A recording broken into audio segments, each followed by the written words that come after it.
Hello, Divine Daluno. Welcome back to our Saturday business pitch. Muabu, Wada Stella Maris Tochkundika, Ebim Germany, to my family, Abu Mama, Bukolu, online, a proud online digital business owner, Bukwata Oko, well, Munato, Muamanato, Daluno. Asị m daalụ maka mbọsị ọbụla anyị na-apụta ebe unu na-ewepụta ohere bịa na-ekiri na-egekwu ntị n'ife anyị na-eme. So ya mee anyị nwa na-enwekwa nnọọ that zeal ị na-abịakwa mbọsị Satọde ọbụla ka anyị bịa na-agwakwa unu maka kọwata unu ife anyị na-eme dịsị iche iche. Taa anyị ya na-akali ka ihe esi wee na ụzọ esi enweta nnukwu ego maka azụmahịa igwe anyị na-azụ. Maka azụmahịa igwe anyị na-azụ na-eme ndị mmadụ ga rente retirement n'oge na-abụrụ ihe chere oge ilu 66 maka obodo anyị bụ 67 oge ilu 67 or 65 before ị na-eje mba. So nya ka anyị si ka anyị butelu unu taa ka unu fụ ka anyị si eme. So now maybe okay, can we do with Asa Island Dublin? Nomna Kepe, Sister Chichi, because Kawalan Divine on Yibu. Hi, Divine Kikuni, okay, region Havana. I can name Igbo Ken. Okay, Abamwada Chichi Edwards. Abamwata akwụkwọ bụrụkwa onye nọọsụ ma bụrụkwa onye na-azụ afọ igwe. Unu mana ka o si adị na ngwabịa ka anyị na unu kọlịa maka na mmụọ n'ebe keke unu si asụ ya biko gbaghara na m echefuna m ya okay, daalụ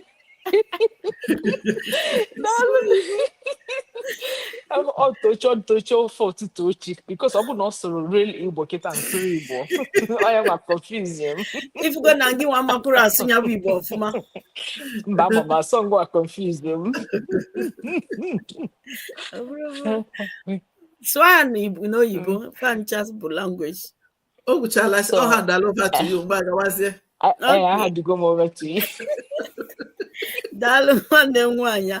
Don't worry, ka ya cheta ife ịchọ ikwu ekuzi oge ya na-akọwazi fine ekwu ka m bụrụ flight mba ọ sị m agbazi na keke. Okay, ka mba ICE to Belgium, my neighbor, because Sister Salome Asampete kọwalịgodo anyị onye Igbo. Ee, nwanne m Tochi daalụkwalie nne.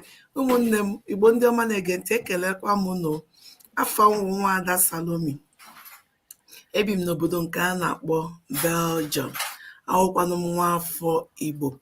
Awụ m nne ụmụaka. Awụkwanụ m nwunye. M na-alụ ọrụ. Na-emekwa ahịa igwe. Were na-etinyere onwe m aka ka m na-enweta ihe nweta ụdị dị aṅaa ọzọ dị iche iche. Ana m asị unu buru popcorn unu n'oche nọrọ ala ka unu mara ihe nke m wetara unu n'ụbọchị nke taa. Daalụkwalie nne. Daalụ rinne. Asampete Belgium.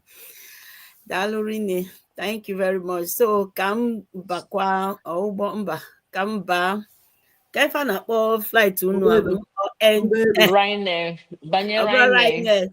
Air Lingus. Come back to Air Lingus. Go back to Dublin, my second home, or my third home. Germany is second, Dublin is third. So, Sister Doris, introduce yourself to the people. Daalụ no, ụtụtụ ọma, ehihie ọma, mgbede ọma na mpaghara ụwa niile nke na-ekere anyị. Anyị abịakwala ọzọ n'ụbọchị taa maka nwanne anyị nwaanyị Tochi ekwuola ihe anyị ji bịa. Ọ sị na anyị na-aga ịkọwata ụzọ dị iche iche a na-esi enweta ego. Aha bụkwana Nwaada Doris, ebi m Ireland, mụrụ ụmụ atọ na lụkwa di. Ana m asụkwa n'ahịa igwe a, so anyị asị gị ka ị nọrọ ka ị nụ nke anyị ji bịa ka anyị kọwatara gị ụzọ dị iche iche ị ga-esi na-enweta ego na azụmahịa igwe. Daalụnụ. Okay, unu mụsịrị ịtọ na ịbụọ na ịnọ na-akwado na ana m amụ 8. Onye ọbụla kwadokwa ịbịa ku nwa. Onye ọbụla kwado ịbịa ku nwa. Anyị ga-abịa nsogbu adị. Enjoy kata many aunties. That is it. I'm telling Left, you. right, center. I'm telling you. I'm telling you. Triplet at once. 2 boys, 1 girl. No, 4. 2 boys, 2 girls. Gị nke na-akọ. And I Sorry. A ga-amụ n'ọzọ amụkwu ọzọ. 2 boys, 2 girls. Onye ọbụla bịa kpọrọ ịbọ na-akwado m.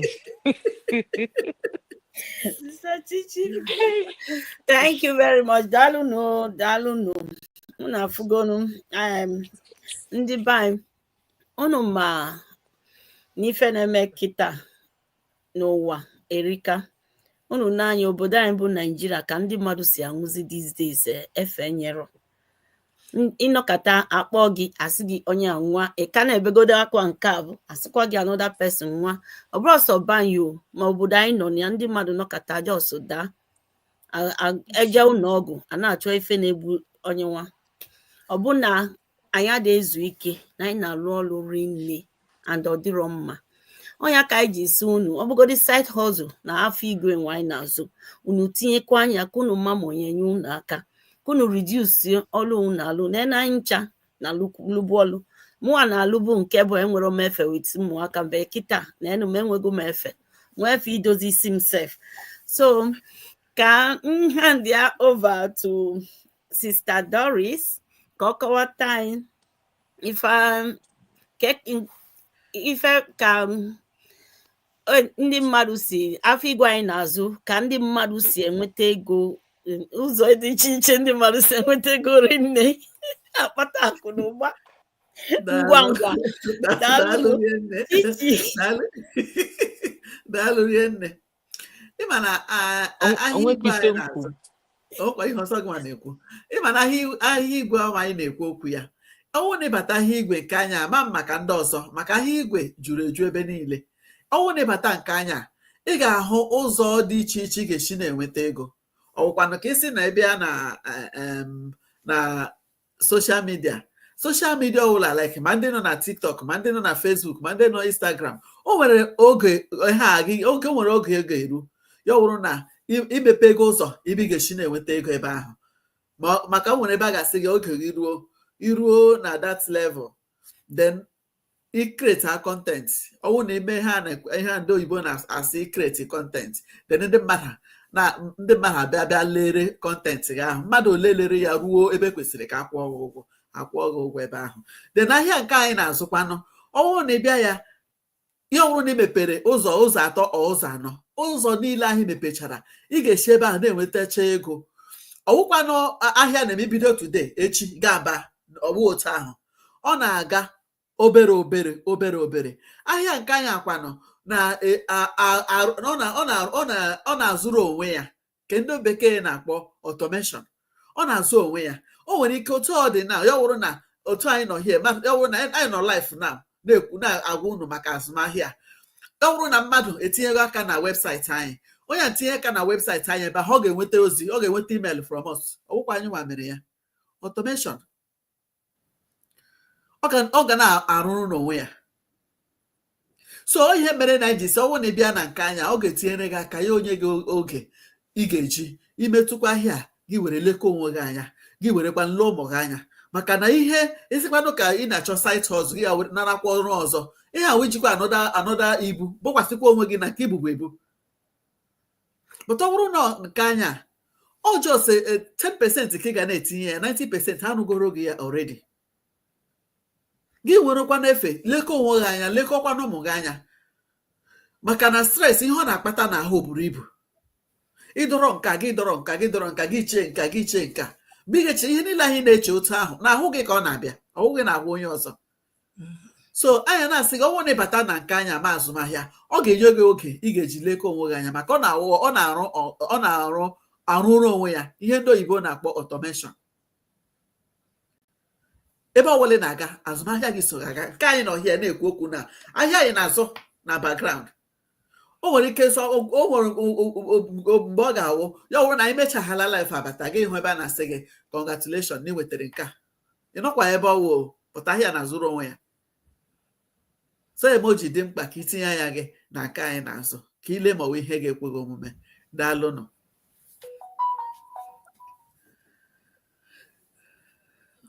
Unmute yourself. Dalorine Sister Doris ikuka ndị be anyị na-anụgo ife nwanne anyị nwaanyị kọwa na inwe ike ife anyị na-eme bụ otu anyị nọ kịta inwe ike ya nụ ka ọ na-ekwu okwu ka ntị ka nchekigori ka mma ma onwego onye bata anyị ofu na mmadụ bata yesterday n'ime anyị fugo na ife anyị na-ekwu inwe ike ị na-alara ụla ị na-enweta ife ọnya bụ this automated ọ na-ekwu maka ya. So ka mbụrụ ụgbọ m gakwa back to Sister Salome. ụmụnne m daalụkwa nụlie nne unu ahụla okwu anyị nọ n'ime ya, otu ụwa shiri dị na otu ihe shiri wee doo ọnụ n'ahịa. Last year m sị ka m gaa ahịa gaa shọpụ gaa gote nri ihe ụmụaka ga-eri, jide 120 jide 130 to 150 ị ga-ego nri refrigerator eju ọnụ. Ụmụaka rigide ha erie ya 1 week. Gasịkwana ka ị baa n'ahịa today 2025 i were that 120 or 130 baa n'ahịa ị ga-egotekwa nri ga-ezuru ụmụaka 1 week n'ụlọ. Ihe mere m ji na-ekwu ya gbagara m ahịa today etiri m mkpu that is ihe m kwụrụ. Ọ bụghị na m na-akwụbụ ya before but mgbe na-echeki ihe m na-agụ last year masị mba nke this year daziri ọnụ. Kedu ife kpatara ya nọ?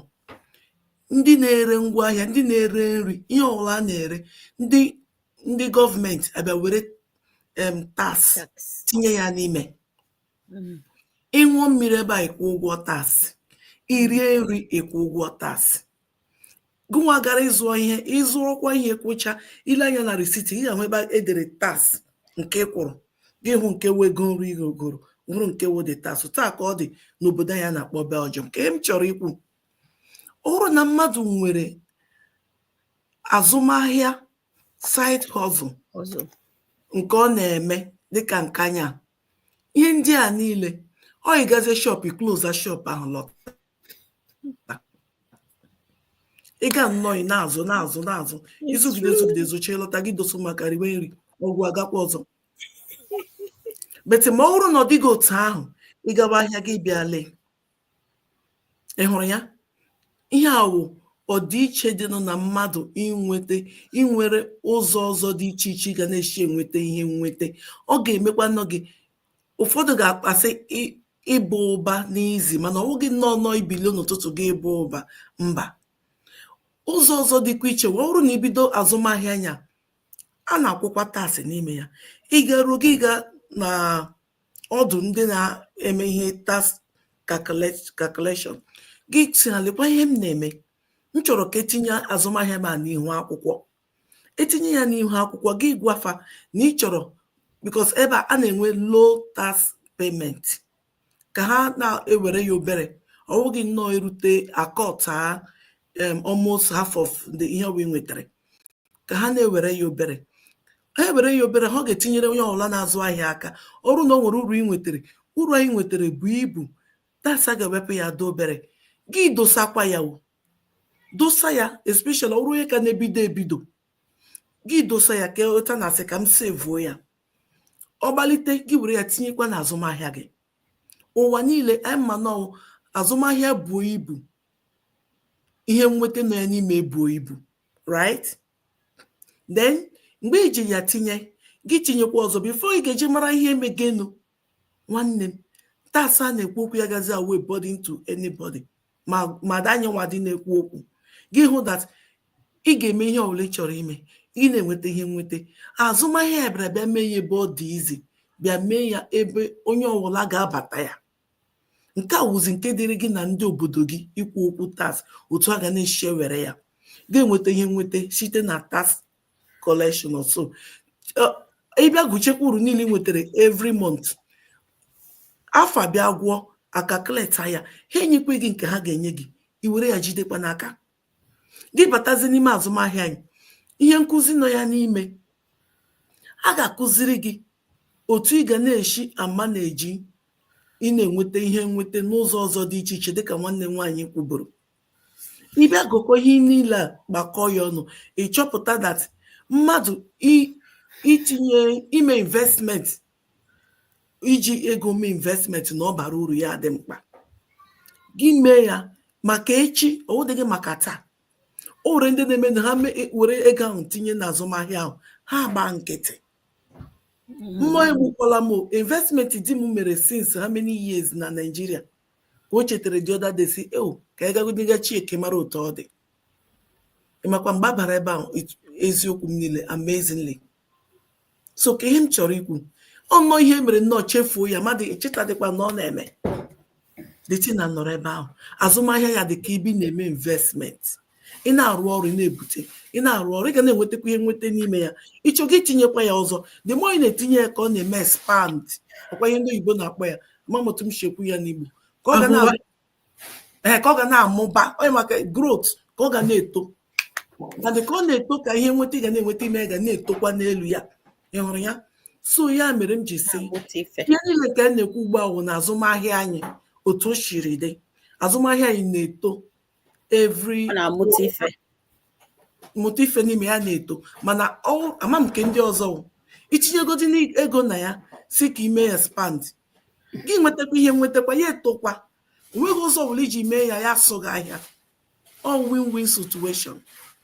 So ọrụ na ị na ebe a gị nọrọ na-eche na azụmahịa ga-abata ka ị nwere ike eto, gị mụta ihe n'ime ya, gị mụta ma otu ị ga-esi akwado onwe gị, otu ị ga-esi zụọ azụmahịa ebe a wụ ụzọ a ka ndị mmadụ na-agụ. Ọ dị ka ọyọ, ebe ga nnọọ were nnọọ bọket na-ekwu ọyọ.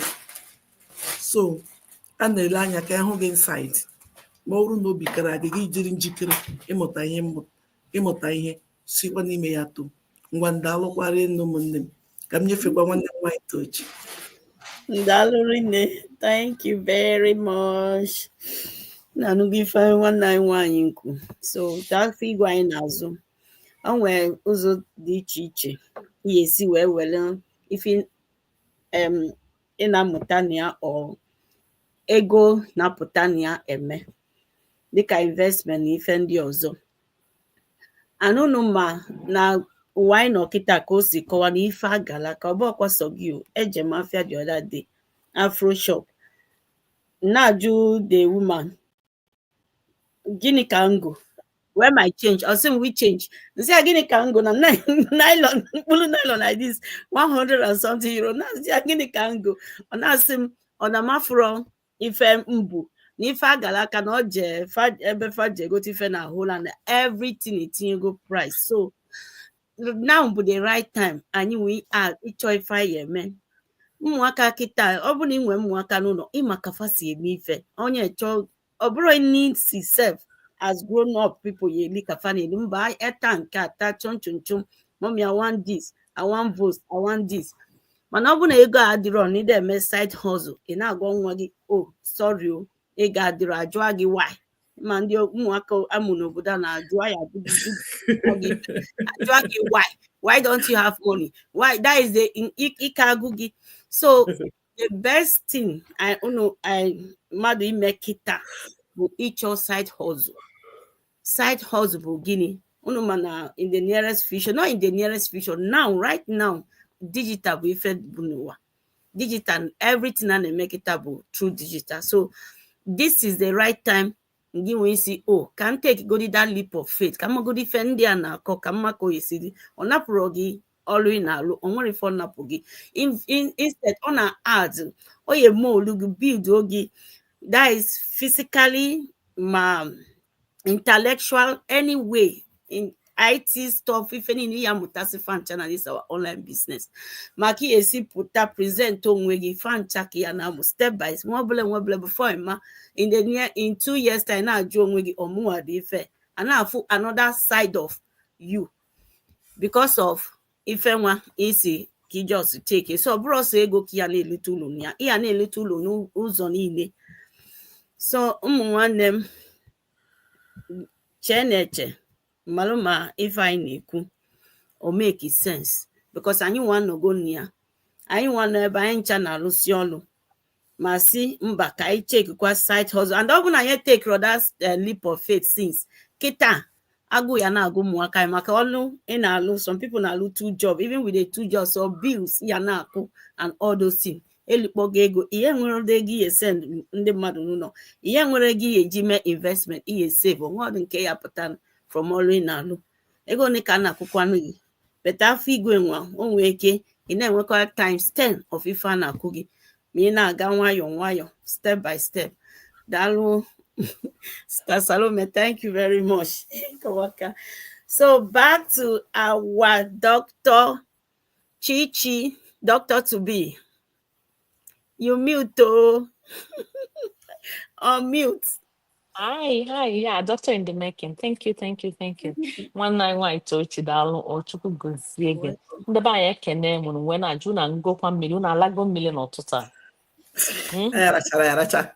Okay, good. One number pull them off. My could not allow me, my kind of million them banana right. Immediately, I'm drinking my milk. So ọkammụta kama ị ga-ebulu mmanya n'ala ọkamma na iji mmiri. Okay, dịka nwanne anyị nwaanyị Tochi, daalụ maka ohere anyị nye m na ndị be anyị, biko daalụ. O nwere ike na ama na-afụsị m ọfụma maka na ụnọ ma na ya figure ka anyị na-azụ ife a, enwe m some technical issues. Okay, you know what I mean? All right. Okay, so ife ọmụnwa na-ekwu maka ya bụ taa bụ maka ibi ndụ ya ka ịrapụ ịbụ akpata elisia. Ụmụ ife ndị be anyị na-akpa akpata elisia ịkpata taa kama ọ ga-adọ n'ite ka ọ dọrọ n'afọ, ị na-enye elisi tokobeti ya afọ. Ọ ga-agagokwa oge eji abụrụ onye ọbụla nwere afọ ukwu nwere ego. Ịma na o nwere n'afọ ukwu adị ewuzi mmụọ ị nwere afọ ukwu, mmụọ ị na-achọ diabetes. So ọ wee bụrụ onye ebe na ibidobe afọ igwe maka na ego adị ezu ezu dịka ụmụ nwanne m si wekwu, nye ndị ebe a, nye ndị ebe a, nye ndị ebe a, nye ndị ebe a, nye ndị ebe a, nye ndị ebe a, iweta ebe a, weta ebe a, weta ebe a, weta etinye fancha niile o bu ibu na aghọtago. So ọ bụ na ibidobe afọ igwe amụrụ m ife ka na-eche na 2025 iburu iPhone 16 Pro Max na-akpagharị na-ete hey tinye m eating shawarma, who cares? You know, this is the time for you to get up and start making money online. Bata bịa n'usoro anyị Igbo anyị ada agbalas unu n'anya ife na anyị chere niile ebe unu na-afụ iru anyị. Anyị bụ real people. O nwere ka esi wee kpa ego ke ọkarịa ndị a na-aga na-asị money is the root of all evil. Asịkwa mfa biko money I love you and money loves me. Mana ma nwere ego taa ma ma enwere ego ọma nne m ka m rapụ ịma Chukwu, ọma nne m ka m rapụ ịfụ mmadụ ibe m n'anya. N'oge ego gị banyezi gị n'isi ị na-akpalụ mmadụ abụrụzi gị ife oge a ka ọ dị njọ, mana iwere ya na-enyere ndị mmadụ aka na-emepụta ife. Money is good. I wee na-asị gị ọ bụkwa na o nwere ike ngụnwa na ịkpatabago biko abụ na ịkpata ilisie ya wee bido kịta ịkpata na ị na-edowe n'akụkụ.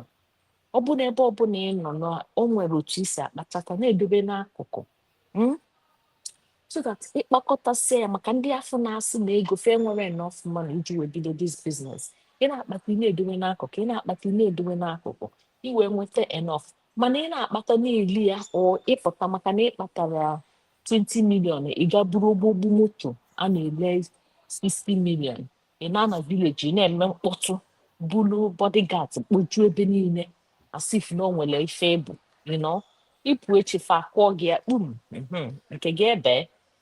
Mana ọ bụrụ na ijiri nwayọọ bute onwe gị anị were ego afọ mepụta ife dị mma, live below your means.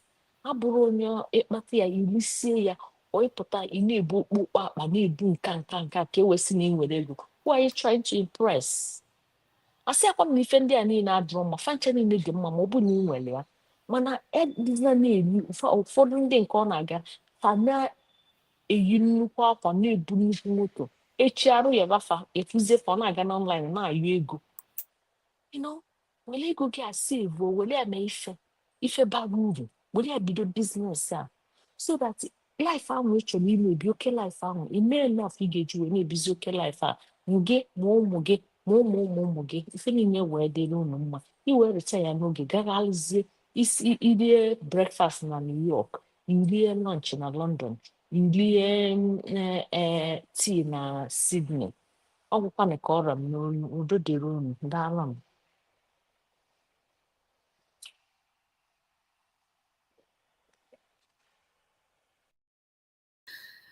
Thank you very much. Asampete. Asampete Dublin, doctor in the making. Una fugo business I know. My doctor, my engineer, my navy. Imagine a navy person in this business. Other again for fella. So biakera otobunira. I need running where degree. I'm running where 2 masters. Man, that 2 masters found what if I biakwa back. Yasula you want a master. Let me quite the business. So if I never una no give one ninku. Wife ya add boom. Sister Insi, Sister Chichisi. Obro ipatasia n'afọ ka ngwakwa gas na ndị nwe nnukwu afọ bụ ndị nwe ego ka obodo egosi ndị nwa mgbe ọtọ nwe Kenya ka ndị ọbụ CNN negosi ya na in Africa these people with big stomach, they say when you have big stomach they will be rushing you. Before it was like that, audible like that na ndị Igbo onye na-eli na-aga like ọ bụgodi na nwere nnukwu afọ na-aga ka na-efu na onwe nnukwu afọ asị na onwe ego mana kịta odewuzi kịta ife na-ewuzi na bụ 6 packs. So Yes. so our sisters see unu kpatasia biko unu elizina unu elizina kunu debekwa obele weli ama ezigbo ife ma na-eziokwu na unu afụgo ụwa kịta onye na-eme ife ọ na-echetakwa ndị ọya rapụ ọnya bụ ife business anyị ji mma ọ 8th generation ifinish godi na nwa ga take you over ọlụ ị na-alụ asịrọ m na ọ dị njọ mana ịma mbọ si kwụsị ọlụ onwere ife gbasa nwa gị na ọlụ ị na-alụ mana nke anyị bụ nke ọbụla ị na-eme ọ na-aga to your children, from your children ọ gakwa to your grandchildren. Isn't that amazing? It's amazing. Like a family business. It's a family business, bro.